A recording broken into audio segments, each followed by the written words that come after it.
Magandang araw po sa lahat. So, andito po tayo ngayon sa may Piodaran Port. Pasakay po tayo ng papuntang Bati City.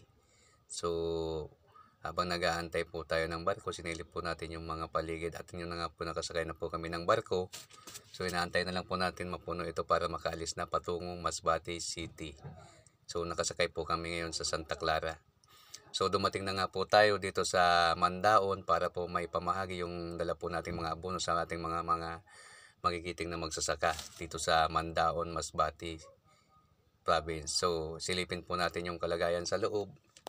Nandito kami ngayon sa lugar na pagdidiskargahan sa may cover court na tabi ng simbahan at police station. So, maraming abono, 2 truck po kami dito, mga kaligent. So, salot nga pala sa ating magsasaka dyan. Kung wala kayo, hindi kami makakakain. So, malaking kayo, ambag sa lipunan, yung pagtatanim ng mga palay. So ito na yung mga abono natin na dala para may pamahagi ng LGU sa ating mga magsasaka dito sa Mandaon Province ng Masbate.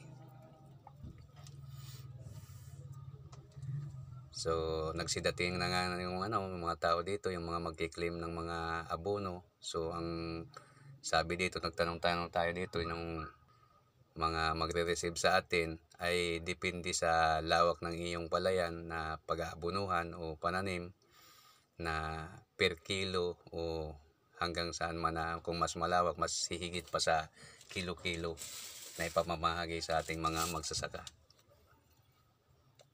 So yan na nga, parami na po ng parami yung mga tao na mag-claim ng kanilang mga abono, fertilizer. So shout out sa inyo mga kaligent, yung mga lalong-lalo na yung mga nagandito. So ito yung simbahan ng Mandaon. So hanggang dito na lang po yung ating video. Maraming salamat po sa inyong panonood. Magandang araw.